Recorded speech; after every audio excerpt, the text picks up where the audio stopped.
자, 오늘은 우리 다 같이 로마서 7장 7절에서 13절까지 말씀이 되겠습니다.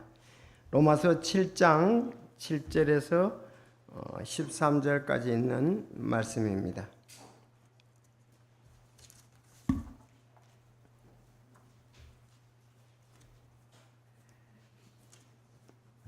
자, 로마서 7장 7절 제가 읽고 여러분이 8절 읽고 13절까지 그렇게 하겠습니다.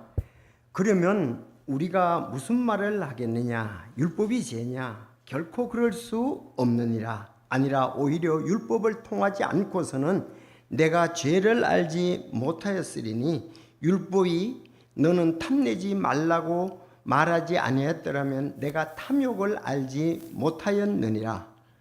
그러나 죄가 명령을 통해 기회를 틈타 내 안에서 온갖 종류의 욕정을 이루었느니 이는 율법이 없으면 죄가 죽었기 때문이라. 전에 율법이 없을 때에는 내가 살아 있었으나 명령이 오매 죄가 되살아나고 나는 죽었도다. 생명에 이르게 하려고 제정된 명령이 사망에 이르게 하는 것임을 내가 알았나니 이는 죄가 명령을 통해 기회를 틈타 나를 속이고 그것으로 나를 죽였기 때문이라. 그러므로 율법도 거룩하고 명령도 거룩하며 의롭고 선하도다.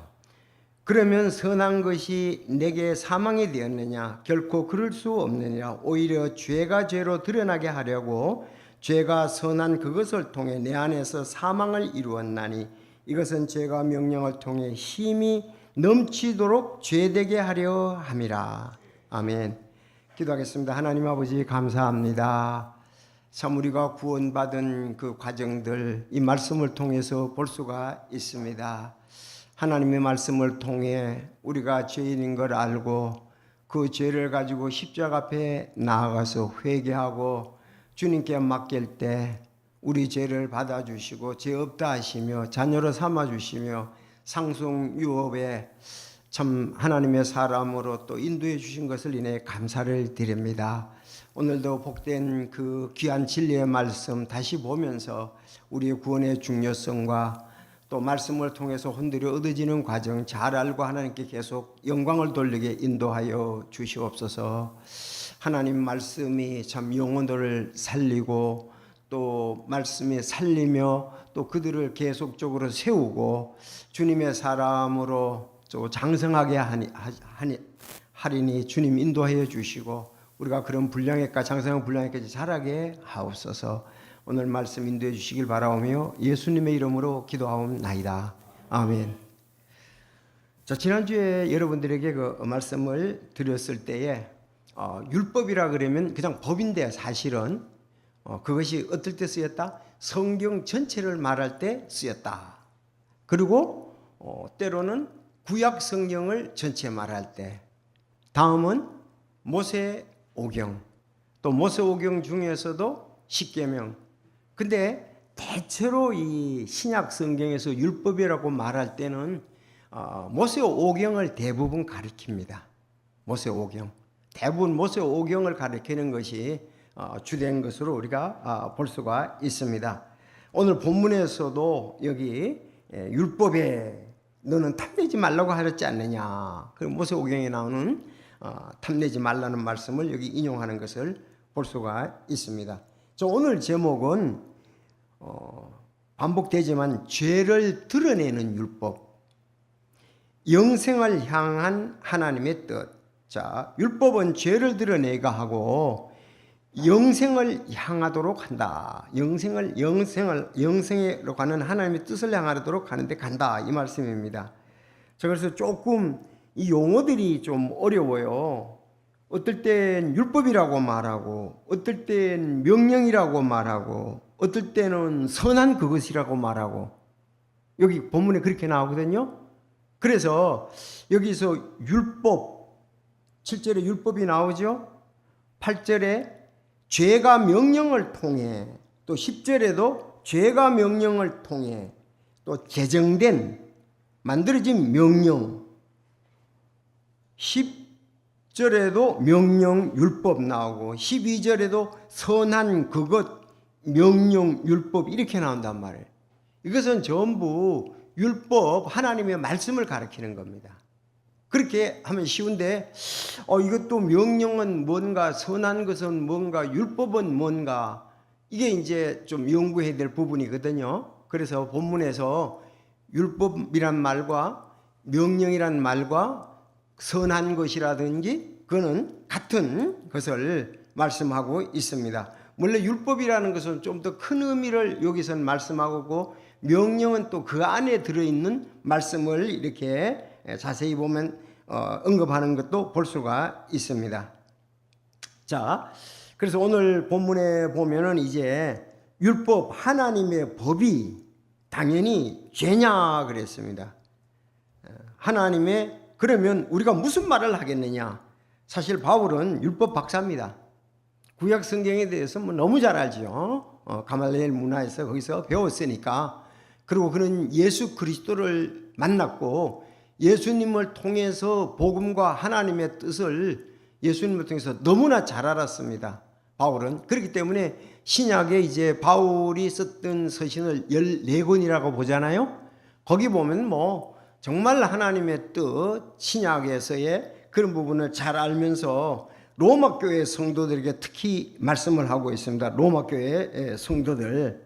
자, 그래서 로마 교회 성도들은 어떤 거기는 유대인과 이방인이 함께 모여 있습니다. 로마 교회는 당연히 그렇겠죠. 성경에도 보면 그 배경들을 알 수가 있습니다. 그래서 로마 교회는 이방인과 유대인이 섞여 있었습니다. 자, 특히 그들에게 또 유대인들에게도 율법에 대해서 잘 얘기할 필요가 있고 이방인에게도 율법에 대해서 잘 전할 필요가 있어서 지금 계속적으로 언급되고 있습니다. 자, 율법은 뭘 한다? 한마디로 하면 죄를 들추어낸다. 율법은 하나님의 말씀이죠. 선하신 하나님의 말씀입니다. 율법은 하나님의 말씀, 선하신 하나님의 말씀, 완전하신 하나님의 말씀인데 율법 구약에 십계명이라든지 모세오경이라든지 그건 우리의 죄를 들추어낸대. 그래서 오늘 보면은 여기에서 넘치도록 죄되게 한다 그랬습니다. 우리가 죄인이라는 것을 아주 넉넉하게 풍성히 드러나게 해주는 것이 바로 구약의 말씀이다 보면 되겠습니다. 자, 그럼 조금 더, 그러면 우리가 무슨 말 하겠느냐? 율법이 죄냐? 결코 그럴 수 없느니라. 아니라 오히려 율법을 통하지 않고서는 내가 죄를 알지 못하였으니 그랬어요. 율법이 없으면 죄인지 아닌지 모른다 이거예요. 그러니까 하나님이 죄인지 아닌지 규정을 짓잖아요. 하나님이 그건 죄다 그러면 죄지고 죄가 아니라 그러면 하나님이 죄에 대해서는 하나님이 죄에 대해서는 그분이 주도권을 가지고 있고 죄인지 아닌지도 말씀하기 때문에, 그래서 율법을 통하지, 하나님은 그 율법을 통해서 인간이 죄인인 것을 나타내 보이도록 하는 거죠. 내가 죄를 알지 못해서 율법이 예를 들었습니다. 너는 탐내지 말라 하고 말하지 않았더라면 내가 탐욕을 알지 못하였으라. 자, 탐내지 말라 그랬다면은 탐하는 욕심 여러분 다 가지고 있죠. 근데 사람들은 내가 태어날 때부터 탐욕 자연스럽게 있는 거 아니야? 그게 죄라고? 근데 하나님께서 만약 안 그랬다면 합리화시키고 당연하시 시킬 수가 있을 것입니다. 그러나 하나님께서 십계명에 탐하지 말라 그랬단 말이에요. 그럼 탐하지 말라 그런 것은 실제로 겉으로 나타내 보이지는 않잖아요. 마음에부터 탐을 하잖아요. 그렇죠? 마음으로 탐했는데 사람들은 어떻게 알아요? 바로 내 마음에 내가 오늘 탐욕을 가지는지 안 가지는지 모르잖아요. 그러나 하나님은 아시죠. 자기는 알죠. 그래서 탐욕을 내면적인 걸 벌써 얘기하는 자체가 외적으로 하는 것은 당연히 나타난 증거들이라고 볼 수 있죠. 그래서 오늘 유대인뿐만 아니라 오늘날 우리에게도 이 율법이 우리의 죄를 들추어내고 또 주님 앞에 나아가고 요한일서 1장 9절 또 우리로 하여금 하나님과의 좋은 관계를 갖도록 하는 거죠. 네. 자, 그러면 오늘 이미 여기 앞에서도 얘기했습니다. 3장 20절에 율법으로는 죄를 깨달음이라. 율법은 죄를 들추어내고 깨달음이라 그렇게 말씀을 하고 있습니다. 자, 갈라디아에서도 우리를 율법은 죄를 깨닫게 하고 어떻게 해요? 우리 주 예수 그리스도로께로 인도하지요. 그래서 우리가 죄인하고 예수님께 나가게 해서 예수님께 죄를 회개하고 증가시키고 우리 하나님 앞에 의롭게 되는 거죠. 결국 율법은 우리를 깨닫게 해서 죄를 깨닫게 해서 예수 그리스도께 인도하는 하나님의 은혜의 도구입니다. 오늘 세 가지 간단히 보겠습니다. 다시 7절.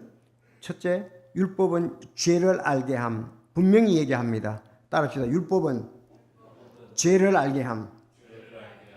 7절. 그러면 우리가 무슨 말을 하겠느냐? 율법이 죄냐? 결코 그렇죠. 율법 자체는 죄가 아닙니다. 율법이 죄가 아닙니다. 아니라 오히려 율법을 통하지 않고는 내가 죄를 알지 못하였으리니 율법은 죄를 알게 한다 이 말입니다. 그럼 예를 든다면 너는 탐내지 말라고 말하지 않았다면 내가 탐욕을 알지 못했으리라. 바울은 이 말씀에 대해서 실제적으로 자기에게 적은 만약에 율법을 통하자면 난 내가 죄인인지를 모르고 또 탐욕도 알지 못했으리라 그랬습니다. 우리도 마찬가지입니다. 우리는 또 특히 이방인으로서 우린 율법도 없습니다. 우린 또 양심을 통해서 그런 하나님의 양심이지 하나님의 법을 나타내는 것 중에 하나죠. 내가 탐욕을 알지 못하죠. 그래서 바울은 율법의 첫 번째 역할은 분명하게 드러나는데 율법은 죄를 만드는 것이 아니라 죄를 드러내게 한다. 그렇게 얘기를 하고 있습니다. 자, 하나님은 우리의 행동도 아시지만 마음까지 하나님 앞에서는 숨길 수가 없습니다. 그래서 여러분 이 말씀을 할 때 벌써 마태복음 5장 27절이 기억이 나시죠? 여자를 보고 음욕을 품은 자마다 마음에 이미 간음하였느니라. 동기부터 보는 것이죠. 하나님은 행동에 안 옮겨도. 그래서 주님은 죄의 시작이 행동이 아니라 마음부터 시작이 됐다고 말씀을 하고 있습니다. 그래서 같은 말씀 마가복음 7장 21절 속에서 곧 사람의 마음에서 그랬죠. 마음에서 악한 생각, 간음, 음행, 살인, 도둑질, 탐욕, 사악함, 속임수, 색욕, 악한 눈, 신성모독, 교만, 어리석음이 나오는데 이 모든 악한 것이 속에서 나와서 사람을 더럽게 하느니라. 행동을 하기 전에 이미 하나님은 우리로 하여금 말씀을 통해서 죄인인 것을 보여주고 있습니다. 자, 우리는 실제적으로 또 행동으로도 죄를 짓고 그렇게 합니다. 히브리서 4장 12절 그래서 하나님의 말씀은 살아있다. 그래서 사람의 마음과 뜻을 판단하신다고 말씀하고 있습니다. 사람은 자기 기준으로 의롭다고 생각하죠. 사람은 자기 기준으로 의롭다고 생각합니다. 하나님 말씀 앞에는 누구나 죄인임을 인정하게 됩니다. 그러므로 율법은 우리를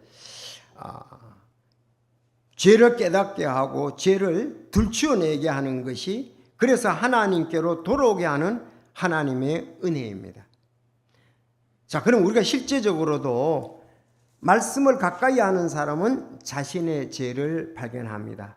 그러나 말씀을 멀리하는 사람은 자신의 죄조차도 보지 못합니다. 그래서 날마다 말씀 앞에 자신을 비추는 성도가 되어야만 하는 것입니다. 그래서 시편에 우리가 말씀이 우리 속에 있어서 나로 하여금 죄의 길을 걷지 않게 하신다고 말씀을 하고 있습니다. 우리가요 말씀이 없으면 점점 죄에 대해서 무뎌지고 그 다음에 합리화시키고 그 다음에 죄에 동조하게 됩니다. 그래서 성경에는 우리가 늘 말씀이 있고 말씀을 묵상하고 또 실천할 것을 그렇게 얘기를 하고 있습니다. 그래서 내가 주님과의 관계가 지금 얼마나 가까워지고 있느냐 멀어지고 있느냐는 그분의 말씀을 어떻게 대하느냐고 관계가 있습니다. 그러니까 일주일 내내 가도 말씀 안 보는 사람도 있고 또 한 달이 가도 말씀 안 보는 사람도 있고 그렇습니다. 설교는 듣지만은 그런 사람들은 말씀 안에 깨어있지 못하게 되겠죠. 그래서 참 하나님의 사람이 그렇게 얘기했잖아요. 물이 없어 가람이 아니고 말씀이 없어서 내 영혼이 가라다. 진짜 말씀이 풍성할 때 우리는 하나님의 뜻을 행할 수가 있고 복된 삶을 살 수가 있습니다. 참 목회자에게 가장 기쁜 것은 성도들은 보려고 해도 시간이 많은 제약이 있지만 목회자는 말씀을 보려면 얼마만큼 많이 볼 수가 있잖아요. 그게 목회자가 복이야. 그렇잖아요. 연구하고 싶으면 연구하고 더 많이 볼 수가 있고 참 감사한 일이죠. 예. 성도들은 정말 어떨 때 시간이 빡빡해서 시간을 쪼개야만 말씀을 볼 그런 환경에 처하기도 합니다. 그러나 목사는 말씀이 있어서 그리고 또 목사가 말씀에 의해서 살고 기뻐하고 그렇게 해야 또 성도들을 바르게 인도하잖아요. 성도들의 삶은 어떨 때 볼 수 있는 환경이 주어지다가 또 볼 수 있는 환경이 잘 없기도 합니다. 그렇지만 목사에게는 뭐 항상 볼 수 있으니까요, 목사는. 자, 그러나 우리가 실제적으로 딱 보면 휴대폰에 여러 가지 내용을 보는 거 너무 많이 보잖아요. 하나님의 말씀을 봐야 되는데 끝도 없어요. 이것이 우리를 유혹하는 게 그러니까 잘 쓰면은 아주 좋은 칼붙이고 잘못 쓰면은 나쁜 칼과 똑같은 형태죠. 그래서 말씀, 자 아침에 말씀 보고 암송하고 하나님 오늘 주님과 하루 기쁘게 동행하겠습니다. 저를 인도해 주십시오. 그러면 진짜 기쁘고 즐거운 거예요. 말씀 없이 기도 없이 그냥 하루를 한다면 공고한 삶이 되겠고 또 하는 일들의 보람과 기쁨이 약화됩니다. 그래서 말씀과 함께하는 거. 자, 말씀은 때론 우리 죄들을 들춰내고 율법이 믿지 않는 때도 드러내지만 믿는 사람에게도 계속 말씀을 들춰내서 나는 그래서 지난주에도 좀 얘기했지만 분명히 성경에는 교훈과 책망과 바르게 함과 의로 교육하기에 유익한 말씀입니다. 잘하는 사람들에게는 격려, 길이 삐뚤어졌을 땐 책망하고 의로 교육하고 바르게 가게 하는 것이 하나님 말씀인 줄로 믿습니다. 그래서 말씀에 승리하는 사람이 당연히 생활에 승리하고 성령의 좋은 열매들을 맺을 수가 있습니다. 자, 그래서 첫째는 말씀이 우리의 죄들을 들춰낸다. 죄를 알게 한다는 겁니다. 자, 두 번째는 조금 애매한데요. 8절에서 11절 이거 잘 봐야 됩니다.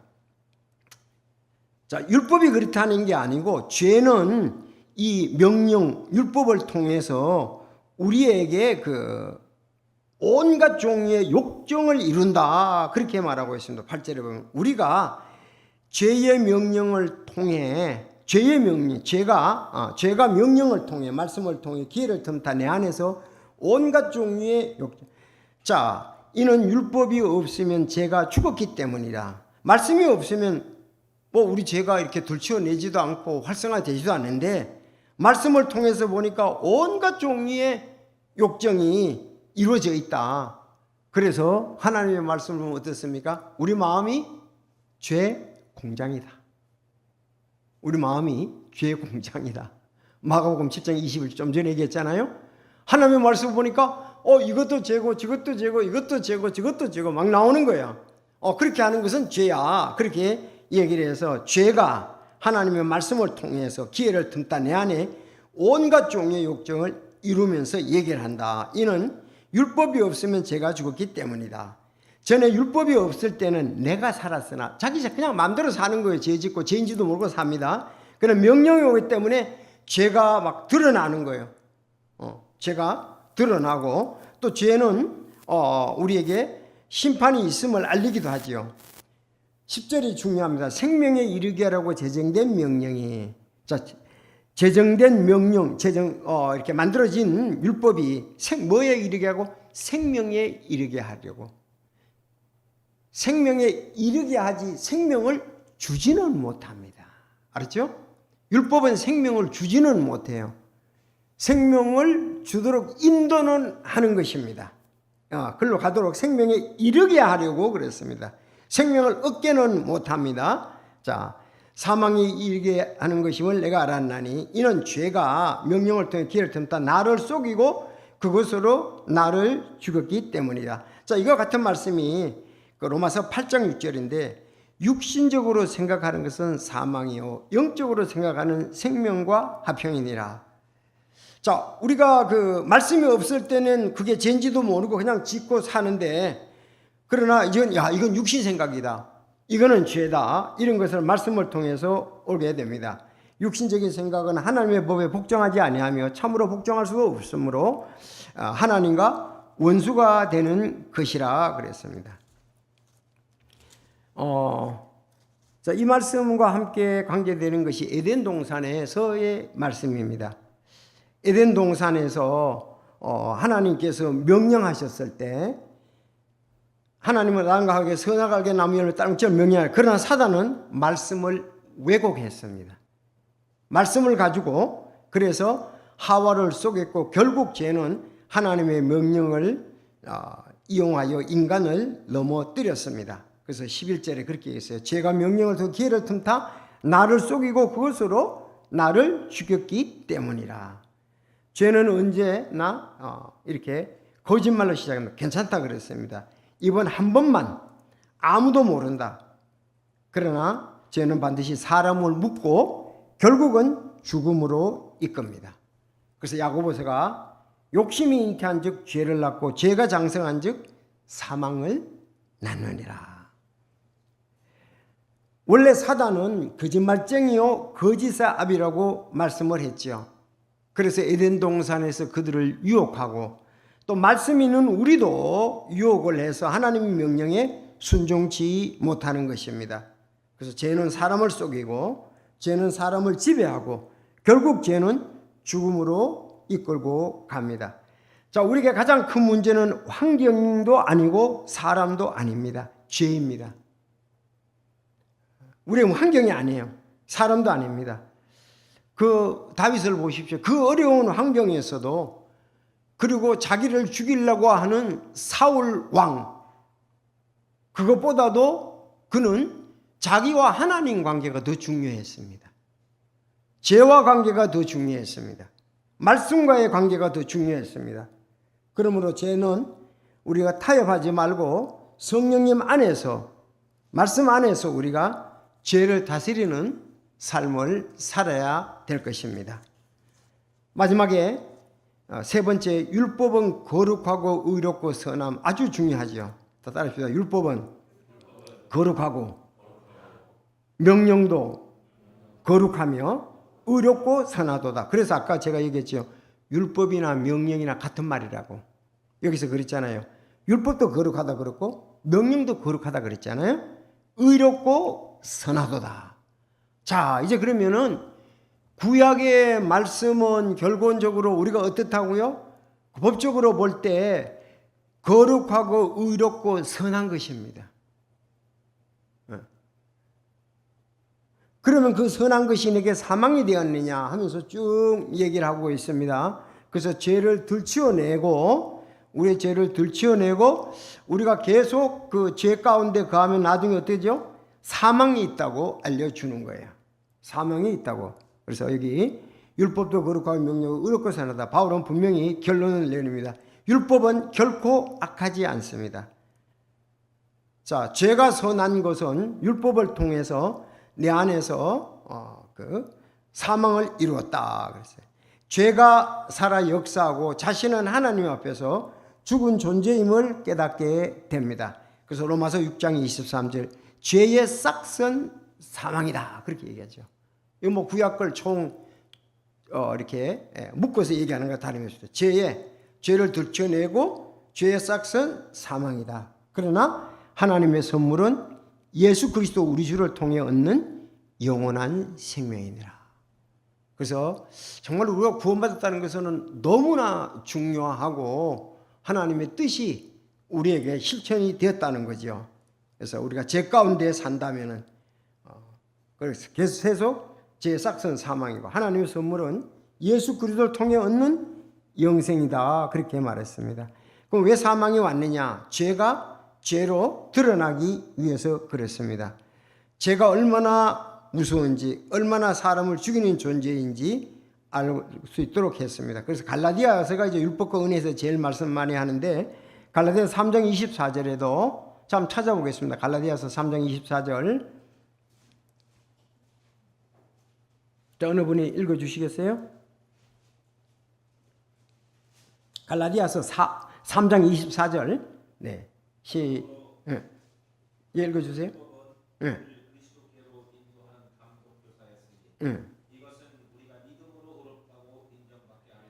아멘. 율법은 우리를 그리스도께로 인도한다. 그렇죠? 인도해요. 그래서 우리가 믿음으로 의롭다함을 얻게 하라고 우리를 그리스도께로 인도하는 감독 교사였다 그랬습니다. 자, 그래서 마태복음 5장 7절에 예수님도 말씀하셨죠. 내가 율법이나 되어온 자를 폐하러 온 줄로 생각하자. 폐하러 온 것이 아니라 완전하게 하려 함이라고 말씀을 하고 있습니다. 자, 그러니까 신구약 성경 다 완전한 거예요. 하나님 말씀으로 완전한 거고 역할들이 다른 거죠. 그래서 율법은 우리로 죄를 들추어내고 힘이 제되게 하고 사망이 있다는 걸 알려주고 어디로 갑니까? 살기 위해서는 예수 그리스도의 복음 앞으로 가서 회개하고 예수 그리스도를 믿음으로 가는 것이 바로 이 역할들이다 하는 겁니다. 그러니까 율법은 생명을 주지 못합니다. 율법은 영존하는 생명을 줄 수가 없습니다. 영존하는 생명은 오직 예수님께서 주신다는 사실입니다. 이런 내용이 신구약에 가득한데 이 얼마나 참 하나님의 계획이 크고 놀라운지요.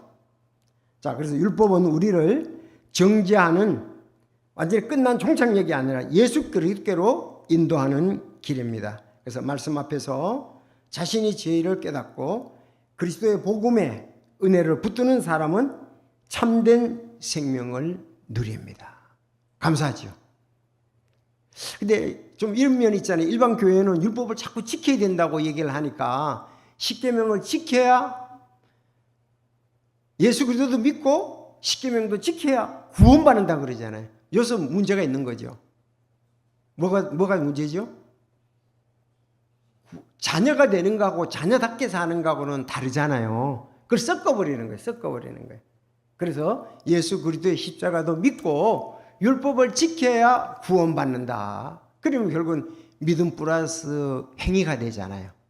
우린 그게 아니고 철저하게 구약의 말씀은 우리를 죄를 들추어내서 예수님께로 인도하는 감독 교사이고 예수님께 나갔을 때에 우리가 이미 죄라는 걸 보여줬으니까 우리 죄를 피 흘려 담당하신 주님께 우리 죄를 내놓고 십자가에 달리신 예수 그리스도를 믿을 때 하나님의 자녀가 되잖아요.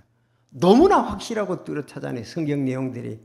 그런데도 아직도 율법과 은혜에 대해서 깨닫지 못하고 어려움을 계속 그 가운데 머물러 있는 사람들이 꽤 많습니다. 그래서 오늘 본문은 세 가지 진리를 가르쳐 줍니다. 첫째, 율법은 죄를 알게 합니다. 자, 다른 데 보면 말씀은 우리 마음을 비추는 거울이지요. 말씀을 비추는 거울입니다.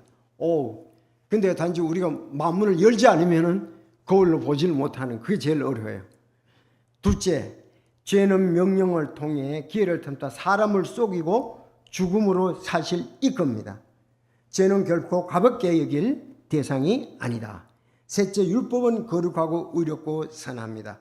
율법은 죄를 드러내고 죄를 깨달은 사람은 예수 그리스도께로 가서 생명길로 가서 구원을 얻도록 하는 길입니다. 그래서 하나님 앞에 설 때 우리가 참 이 모든 것이 우리에게 이루어졌다는 사실에 대해서 놀랍게 또 다시 감탄하고 감사하고 큰 영광을 돌리게 되리라고 믿습니다. 그래서 회개하는 사람만이 십자가의 복음의 은혜를 경험할 수가 있습니다. 자, 지금 현재 우리가 해야 될 것은 요한 1서 1장 9절입니다. 보고 마치겠습니다. 요한 1서 1장 9절. 이건 하나님과의 교제 관계에 대해서 얘기하는데 사람들이 잘못 사용하기도 하죠. 요한 1서 1장 9절. 자, 다 같이 읽겠습니다. 시작. 만일 우리가 우리 죄들을 자백하면 그분께서는 신실하시고 의로우사 우리 죄들을 용서하시며 모든 불의에서 우리를 깨끗하게 하시느니라. 네. 그래서 앞에 보면은 서로 교제에 대해서 하고 또 이미 예수 그리스도의 피를 통해 우리가 깨끗게 되는데 이제 생활 가운데서 우리가 짓는 것에 대해서 자백해서 하나님과 좋은 교제를 가져야 되겠다. 우리 장주현 형제가 이 부분에 대해서 설교를 했었죠. 거룩함에 대해서. 자, 그래서 오늘은 우리가 율법에 대해서 다시 한번 보았습니다. 하나님께 감사하면서 우리에게 이 주어진 놀라운 은혜, 믿고 있는 것에 대해서 영광을 돌릴 수 있기를 바랍니다. 기도하겠습니다.